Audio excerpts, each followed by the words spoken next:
to get here a bit. So basically, previously we covered quite a number of topics, and today we're going to be looking at error detection and recovery. So we looked at stages of compiler design, compiler construction tools, symbol table in compiler. So we're going to look at error detection and recovery. And last week I gave a brief of what I said, I remember, and what people are required to do. And someone asked a question of, I think, approach or something like that. And I happened to respond to it. So, okay, so this is where we're going to start from. Early today, I sent a message in the group concerning the training that is coming through anytime this starting month of November. I always do trainings for 2 months, and this time round, the training is gonna be about UI and user experience, and also Python, and that is to do with the back end. That's what the training is going to be about. The first 2 months is going to be UI and user experience, and the second cohort is going to be about Python in the back end. And yeah, people will have to pay for those separately. That's what I always do. Though this time around, it's very, very cheap. I've made it really, really cheap for people to get into that. Next year and the following years, I'll be having better tools and softwares for, let's say, streaming, like in YouTube and EDC, because I'm looking at, hopefully I'll be living in Europe and that will not be a problem. And I'll put this organization to another level. I'll have a few people chip in. I was thinking about it to see. I'll see some people. There's some people that I've worked with on some projects, and I have mentored them, and they have specialized, and they are good in doing those things I've mentored them to do. And today, I'll say that in those tools, they are better. They are better than me because I'm not doing the tools. Unless if I gave it a day or two, maybe since I taught them, I know what to do. But anyway, I may get some people to chip in on some things, especially some other tools we use in user experience like Figma and EDC. So I'll be getting into some of that, but that is for the training. I'll communicate. I sent a link for people to join so people can join the group, and I'll keep communicating. And then later during the training, I'll only sort out the people who have managed to pay for the training moving forward. Okay, so let's look at error detection and recovery in compilers. So here, in this phase of compilation, all possible errors made by the user are detected and reported to the user in form of error messages. So this process of locating errors and reporting them to users is called error handling process. If you remember, we spoke about a program at high level being pushed into a preprocessor where the information is um, translated into tokens and then pushed down until the last stage in the back end. We spoke about that. So in the process, there are errors that get to be encountered. As you understand, at every level, there is something checked. The syntax errors are checked. If you go to the semantics and etc, at every level, there is something that is being checked, and there is going to be a return upon whether everything is okay or some things are not okay in the process of compilation. So functions of an error handler. So an error handler that is implemented within the compiler performs detection, performs reporting, and performs recovery. Now we have classification of errors. So we have what we call the runtime errors, which you may have heard about. We have the compile time errors. Now, the compile time errors, they include the lexical phase errors, and they also include the syntactic phase errors, and they also and they also include the semantic errors. They have the lexical phase errors, the syntactic phase errors, and the semantic errors. For the other one is basically runtime errors. So these are the compile errors. When you look at the compile time errors,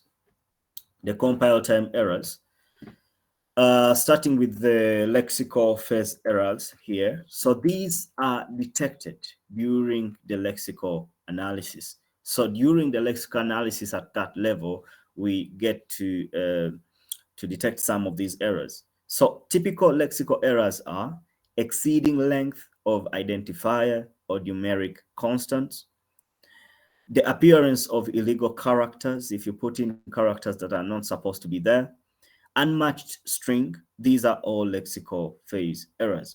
So this is a lexical error since an illegal character, the $, appears at the end of the statement. If you look at the example here, printf Edison, and then you're terminating at the end here, and then you're having a $, or you put it there unknowingly sometimes when you're maneuvering on the keyboard, it's gonna return that kind of error, and that is a lexical error. If you look at another example here, this is a comment. You'll notice that we don't have a slash and a double asterisk over here.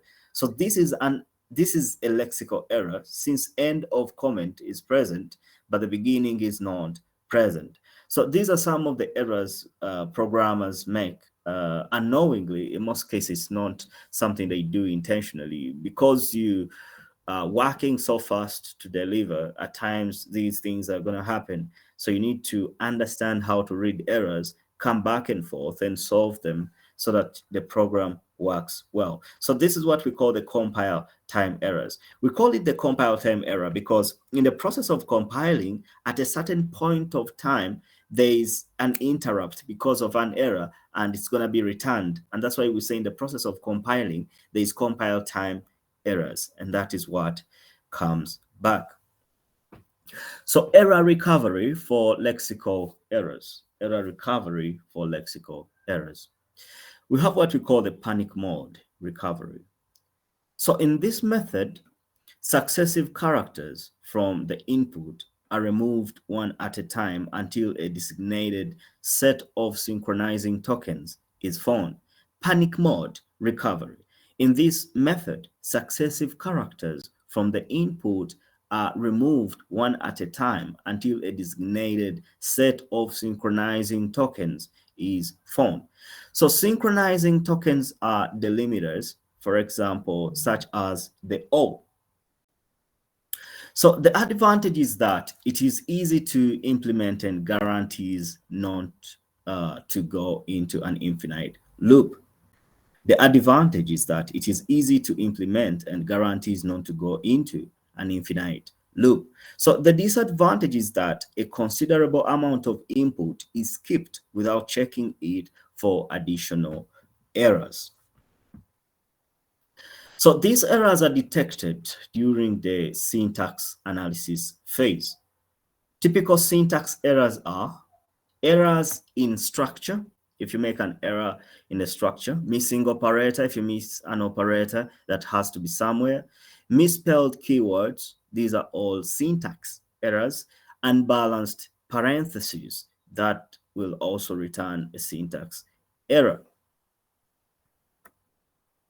So the keyword switch is incorrectly written as a switch, hence unidentifiable keyword identifier. So that's another error that you'll actually see if you make such a mistake of writing switch in a different way. And switch is a word we actually use in programming as well. It's a keyword.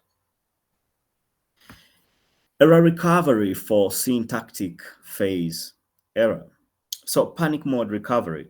So in this method, successive characters from the input are removed one at a time until a designated set of synchronizing tokens is found. Synchronizing tokens are delimiters. For example, that I think I've spoken about that. This is the same thing over here. Yeah, it's the same. So statement mode recovery, statement mode recovery. So in this method, when a parser encounters an error, it performs the necessary correction on the remaining input so that the rest of the input statement allows the parser to pass ahead.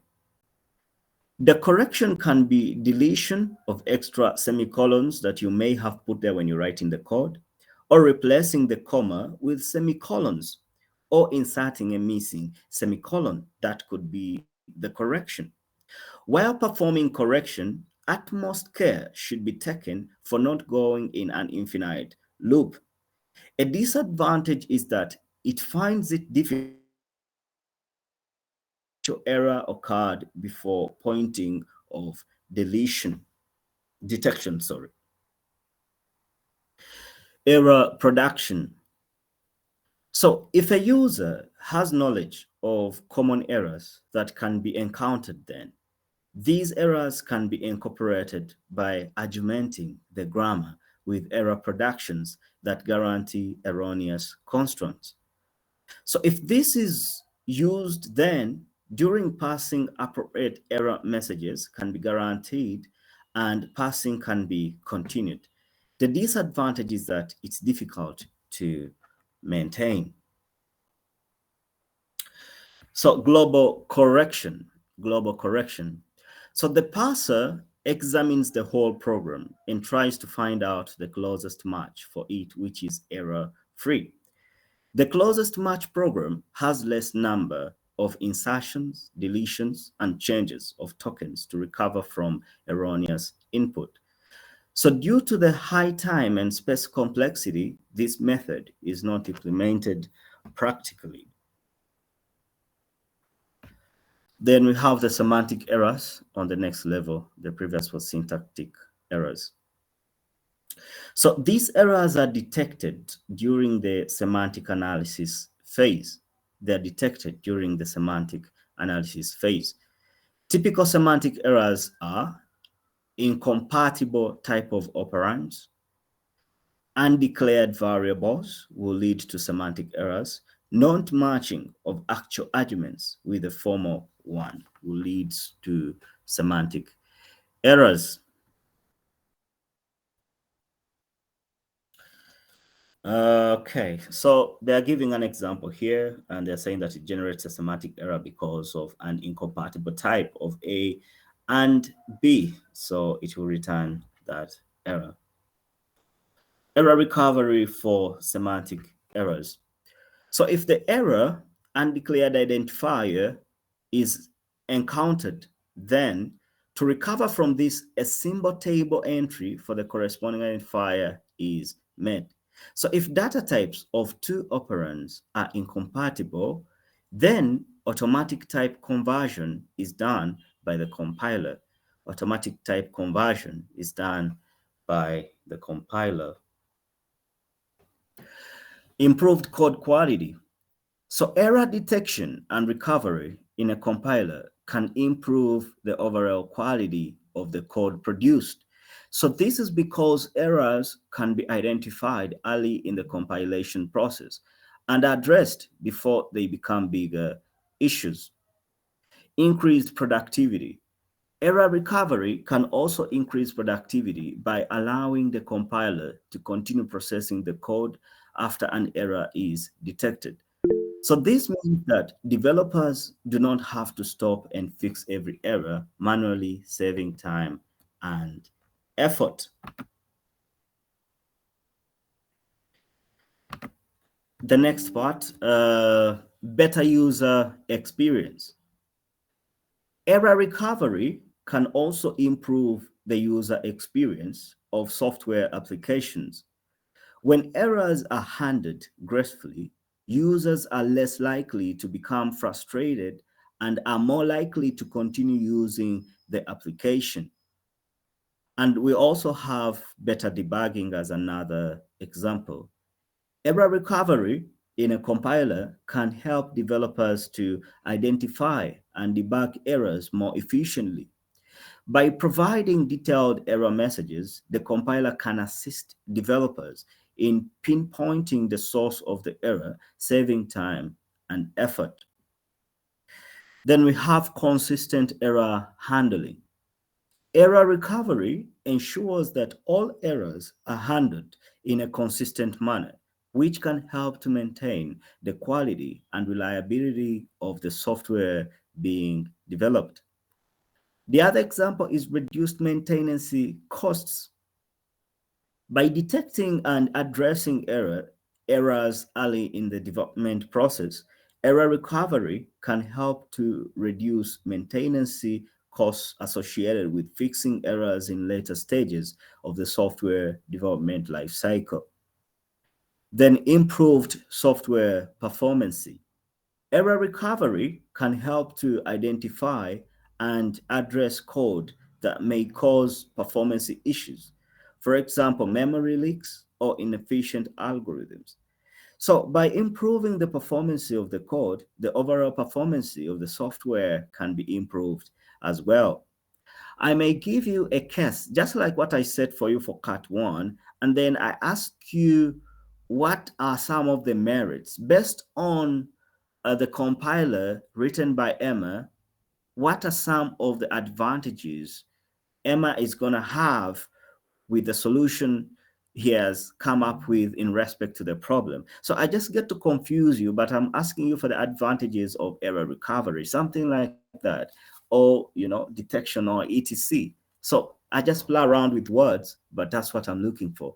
And basically you have to reference uh, to what Emma has built, and then you talk about the advantage, and you correlate it together there. Then we have the disadvantages: slower compilation time. Now, error detection and recovery can slow down the compilation process, especially if the recovery mechanism is complex. This can be an issue in large software projects where the compilation time can be a bottleneck. Now, this is why we have interpreted languages. It was solved. Working with languages that require compiling before you run the program take a lot of production time. That means it's going to take you a longer time to deliver a software because you spend much hours or you spend much time compiling every little program that you get to write to see the output of that. That's why we got interpreted languages which don't require that. They do everything in real time, like JavaScript, like Python does that. So increased complexity. Error recovery can also increase the complexity of the compiler, making it harder to maintain and debug. This can lead to additional development costs and longer development times. Then risk of silent errors. Error recovery can sometimes mask errors in the code, leading to silent errors that go unnoticed. This can be particularly problematic if the error affects the behavior of the software application in subtle ways. Then potential for incorrect recovery.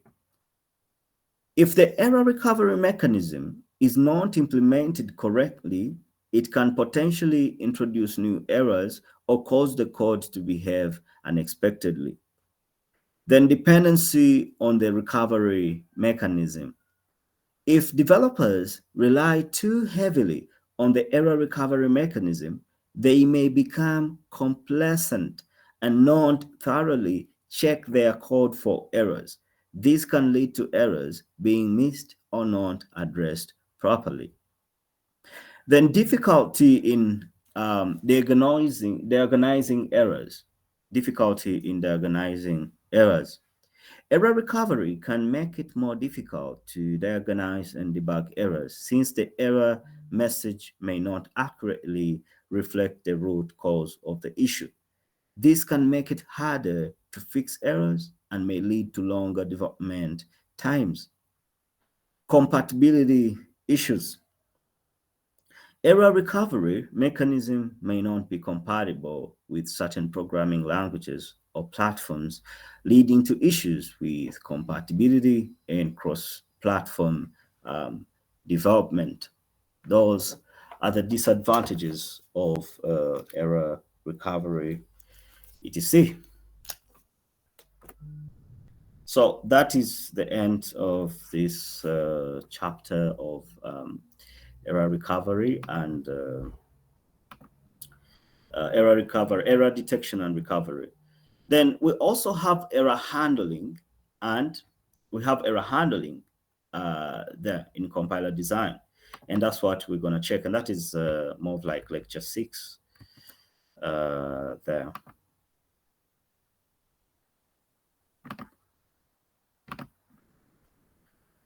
Okay, from the beginning.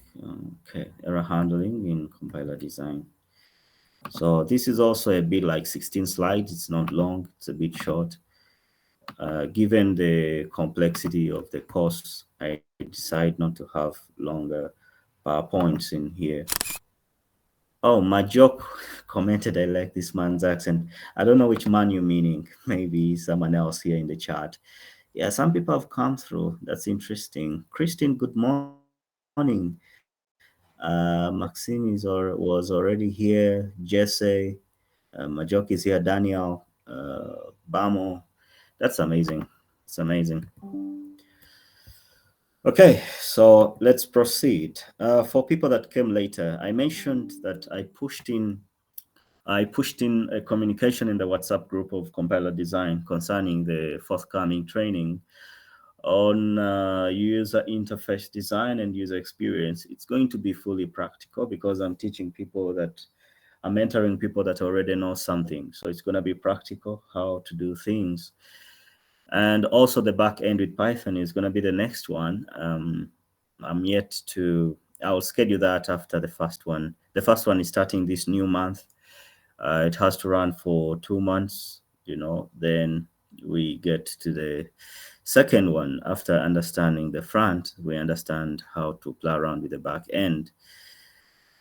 There. What we're doing here, you need to maybe have subscribed to my channel. Just a minute, let me pick up this call. Just a minute. Hello? Hello? Let's proceed. So error handling in compiler design is close to detection and recovery. So the task of error handling process are to detect each error, report it to the user, and then make some recovery strategy and implement them to handle the error. So during this whole process, processing time of the program should not be slow. So functions of an error handler, we say error detection, reporting, and recovery, basically. So an error is the blank entries in the symbol table. Errors in the program should be detected and reported by the parser. Whenever an error occurs, the parser can handle it and continue to pass the rest of the input. Although the parser is mostly responsible for checking for errors, errors may occur at various stages of the compilation process. Now, types or sources of error. We have what we call the logical errors. We have what we call the runtime errors. We have what we call the compile time errors. The logical errors occur when programs operate incorrectly but do not terminate abnormally or crash. More like you're multiplying 3 times 6 and you're expecting to get maybe a certain figure like, whatever, 21, 27 or whatever, but then you actually not getting that exact answer that you're looking for. So unexpected or undesired outputs or other behavior may result from a logical error, even if it is not immediately recognized as such. So when we say logical error, that means you have an issue in the logic, in the algorithm that you wrote. The result is not the expected result at the end of the day. If you wrote some bit of tests to test the code that you're going to write later. Then we have a runtime error. Is an error that takes place during the execution of a program and usually happens because of adverse system parameters or invalid input data. So the lack of sufficient memory to run an application or memory conflict with another program and logical error is an example of this. Logic errors occur when executed code does not produce the expected result. Logic errors are best handled by meticulous program debugging. Then we have the compile time errors. These rise at compile time before the execution of the program. Syntax error or missing file reference that prevents the program from successfully compiling as an example of this. So this is a breakdown of errors. We have errors at the top level, we have compile time, and then we have the runtime, just almost like the previous one, but this is pushed further. So if you go down on the compile time, you can see the lexical phase errors, you can see the syntactic phase errors, you can see the semantic phase errors. The lexical phase errors, we have spelling errors, exceeding the length of the identifier or numeric constant. The appearance of illegal characters will lead to lexical phase errors. Then syntactic phase errors, we have errors in structure, missing operators, unbalanced parentheses or missing parentheses. Then semantic phase errors, we have incompatible types of operands, undeclared variable, not matching of actual argument with formal argument. And then we have those for the runtime error, including the non-zero exit code, the SIG ABRT, and the SIG FPE, etc. Now, this is a classification of the compile time errors. Classification of the compile time errors. We say the lexical, and we say that this includes misspellings of identifiers, keywords, or operators. Syntactical, we said a missing semicolon or unbalanced parentheses. Then semantical, we said incompatible value assignment or type mismatches between operator and operand. Then logical, we have code not reachable, infinite loop, etc. Then finding error or reporting an error. Viable prefix is the property of a parser that allows early detection of syntax errors. We have goal detection of an error as soon as possible without further consuming unnecessary input. We have a how here, detect an error as soon as the prefix of the input does not match a prefix of any string in the language. For example, that, the semicolon, the colon, semicolon, this will report an error as for having two semicolons inside braces. Error recovery, the basic requirement for the compiler is to simply stop and issue a message and cease compilation. So there are some common recovery methods that as follows. We have the panic modes here. We have recovery methods. Okay, sorry. We have the panic mode applicable with the lexical phase error and the syntactic phase error. We have the phase label for the syntactic phase error. We have the error production for the syntactic. We have the global production for the syntactic. We have the using symbol table for the semantic phase errors. I think I can also provide this table in an exam, and then people have to tick which is applicable where, it could be really amazing to see people pull that off. It's just unfortunate that you already have the table in the notes. Now, when you look at the panic mode recovery here, this is the easiest way of error recovery, and also it prevents the parser from developing infinite loops while recovering error. So the parser basically here discards the input symbol one at a time until one of the designated, like end or semicolon, set of synchronizing tokens, typically the statement or expressions terminators, are found. So this is adequate when the presence of multiple errors in the same statement is rare.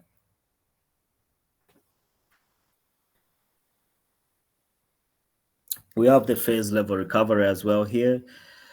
So we are saying that when an error is discovered, the parser performs local correction on the remaining input. So if a parser encounters an error, it makes the necessary corrections on the remaining input so that the parser can continue to pass the rest of the statement. You can correct the error by deleting extra semicolons, replacing commas with semicolons, or reintroducing missing semicolons. So to prevent going in an infinite loop during the correction, utmost care should be taken. Whenever any prefix is found in the remaining input, it is replaced with some string. In this way, the parser can continue to operate on its execution. Still on error productions here. So the use of the error production method can be incorporated if the user is if the user is aware of the common mistakes that are encountered in the grammar, in conjunction with errors that produce erroneous constructs. So when this is used, error messages can be generated during the parsing process, and the parsing can continue. For example, writing 5x instead of 5 timers x, something like that. Then we have the global correction. So in order to recover from erroneous input, the parser analyzes the whole program and tries to find the closest match for it, which is error-free. So the closest match is one that does not do many insertions, deletions, and changes of tokens. This method is not practical due to its high time and space complexity. Advantages of error handling in compiler design. Advantages of error handling in compiler design. Robustness. So mistake dealing with improves the strength of the compiler by permitting it to deal with and recuperate from different sorts of blunders and smoothly that you'd make when you're writing code. So this guarantees that even within the site of blunders, the compiler can keep handling the information program and give significant mistake messages. Error location. By consolidating blunder taking care of components, a compiler can distinguish and recognize mistakes in the source code. This incorporates syntactic mistakes, semantic blunders, type blunders, and other potential issues that might make the program act startlingly or produce erroneous result. The good thing today, if you look into, say, VS Code, Visual Studio Code, you can code linting, you can put in plugins that are going to help you to check the code to see whether how everything is being written and how everything has to be. Give me 1 minute or two, then I come back to you. Just a second. Let me see. Yeah, so I was talking about the advantages of error handling in compiler design. And I was saying that error location is very important to understand where the error is, given the type blunders that may happen and other potential issues that might make the program act, startlingly or produce erroneous result. Then the next one was error revealing.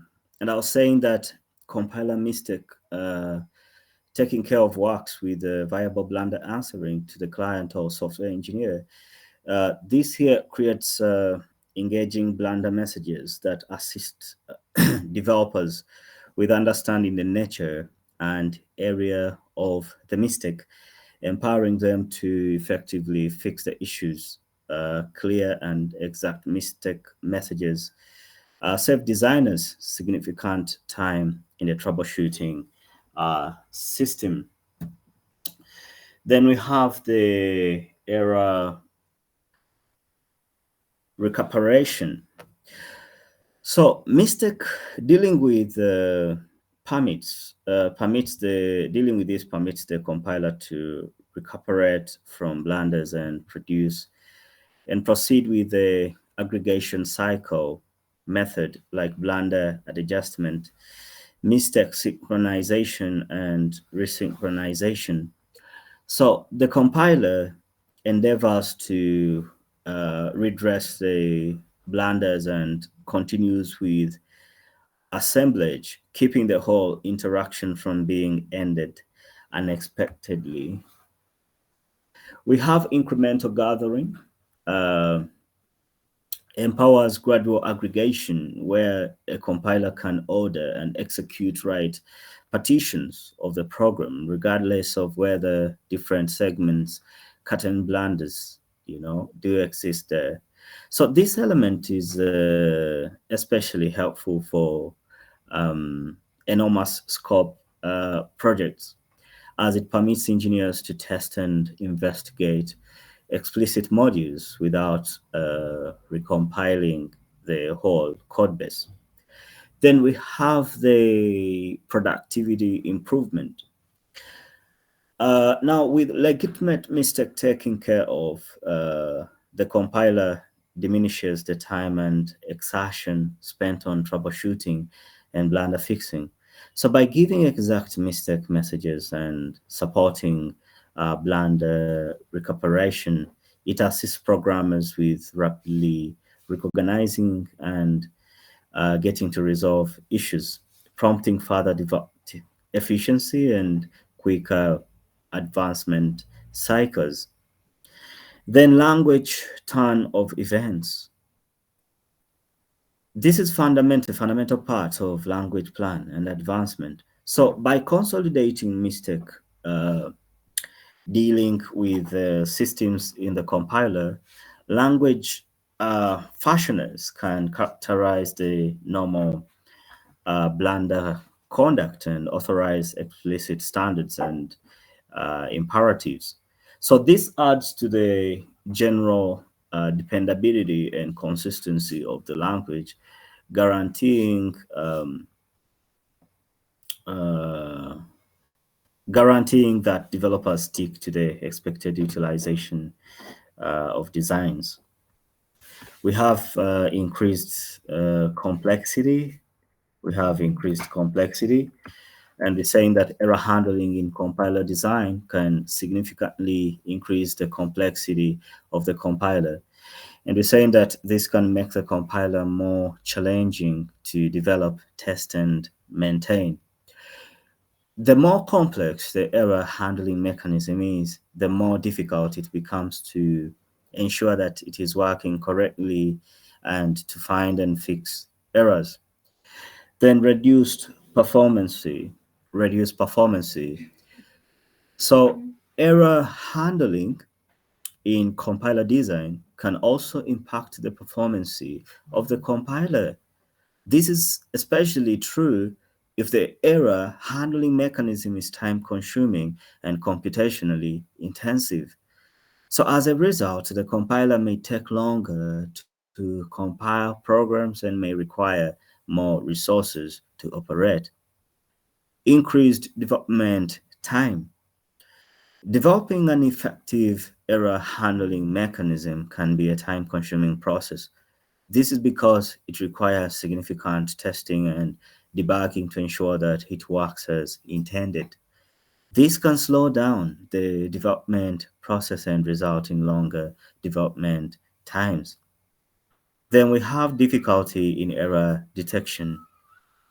While error handling is designed to identify and handle errors in the source code, it can also make it more difficult to detect errors. So this is because the error handling mechanism may mask some errors, making it harder to identify them.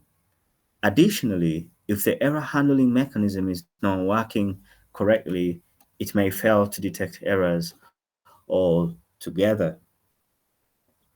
And that is the end of the lecture 6, which talks about the error handling in compiler design.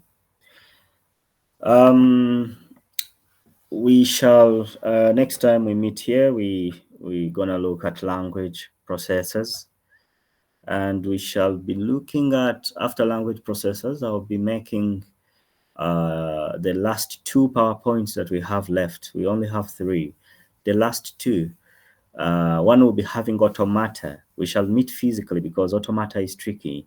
Needs me to use a board for you to understand what, to play around with it there. So those will be the last three PowerPoints I have to make through this week. I'll be making them. So language processors, I already sent it to you. We have it. Let me see how big it is. It's basically 28. Yeah, it requires fresh energy. Yep. So we shall look at language processors. I can see it over here. Then after, we shall look at automata. Matters. Then there is also a topic on regular expressions that we shall look at, and we shall do it a bit practically because regular expressions are more of the backbone in programming. If you understand them, then life becomes very easy for you to maneuver. I'll wish you a good morning, unless if you have a question for me. I wish you a good morning. Online classes, I don't make them go longer than 1 hour even. I have a question. Like, could you share these notes on WhatsApp? Yeah, they were shared already. Maybe I'll ask Maxime to re-forward them if you joined the group late, but they're there. Okay. Okay.